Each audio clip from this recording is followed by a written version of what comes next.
Hello, Bacho. Let's read a given question. The question says an EMF of 15 volt is applied in a circuit containing 5 Henry inductance and 10 ohm resistance. We need to find the ratio of the current at time t equals to infinity and at t equals to 1 second. So to understand this question, we need to understand the concept of LR circuit, जिसमें we need to be precisely dealing with the working of inductor. So let's suppose we have inductor and it is connected with a battery source and a resistance. So यहाँ पे we can see, let's say this inductor is having self inductance value L and this resistance is having the value R and battery is having EMF value E.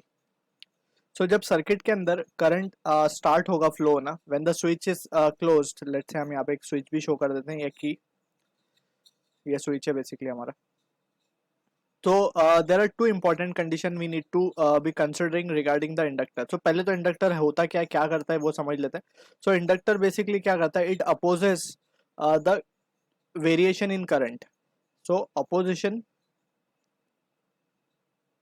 To variation in current.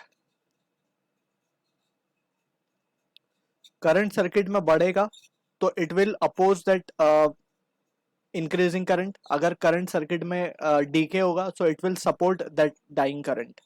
ठीक है, तो इस तरीके से inductor work. तो दो important time है इसके. एट टी इक्वल्स टू 0 यानी कि इनिशियल कंडीशन. तो इनिशियल कंडीशन में जैसे ही करंट हमने स्विच क्लोज किया और करंट सर्किट में ग्रो करना स्टार्ट कर रहा है तो it will offer a heavy opposition such that के no current will be flowing in the circuit. ठीक है ना, initially. So we can say it will behave as if it is an open circuit. तो ये open circuit का symbol है. ठीक. At T equals to infinity अब क्या होगा, जो ये अपोजिशन ऑफर करेगा तो work has to be done by the cell to overcome that. ठीक है ना, ऑपोजिशन. सो वो ऑपोजिशन ओवरकम होगी, फिर हल्के हल्के gradually we can see the current value will start to increase and it will reach up to the maximum value when t equals to infinity we can say. So this will be the stage where we can say steady state has been achieved. So यहाँ पे अब inductor क्या होगा, अब current की value maximum हो गई है, so no opposition will be offered by the inductor. So inductor will be as if it is short circuited. So ये ओपन सर्किट था हमारा and this is short circuit. So this is the thing we need to keep in mind. अब इन दोनों के intermediate अगर हम time की बात करें, at any time at T time let's say, so we can से जो एक्सप्रेशन आएगा करंट का, that will be given by the expression I naught, that is the maximum value 1 minus e raised to minus t by tau, where tau is the inductive time constant जिसको हम time constant कहते हैं. ठीक. tau की value होती है L by R. So ये basic understanding we need to have regarding the LR circuit. ठीक है. तो now we will just use the result and try to analyse the situation. तो हमें बोला गया t equals to infinity ratio चाहिए basically हमें.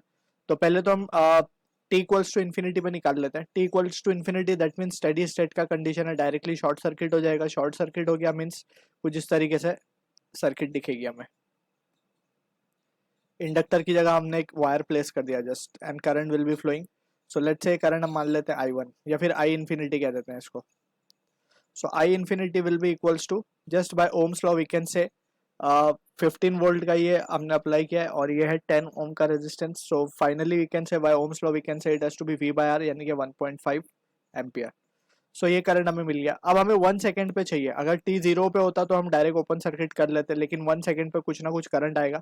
सो I at 1 second can be written as the maximum value of current, that is 1.5 ही होगी maximum value, क्योंकि infinity पे हमने जैसे डिस्कस किया मैक्सिमम करंट फ्लो होगा 1 minus of e raise to minus t by tau.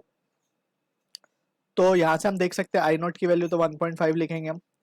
1 minus E raise to minus T की बात करें तो 1 सेकेंड है. टाउ की बात करें तो L बाय आर. एल हमें गिवन है 5, आर हमें गिवन है 10. तो 1/2 हो जाएगा, 1/2, और basically it will be 1/2 tau की जगह पे. And finally we can say ये रिजल्ट हमारे पास आएगा 1.5, 1 minus of 1 upon E square हो जाएगा ये.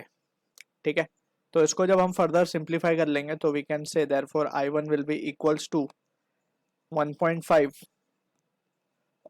1 माइनस ऑफ 1 by e की वैल्यू होती है point, that is the important value. 1 by e की वैल्यू होती है 0.37. So 0.37 into 0.37 it will be 1.136, 0.136.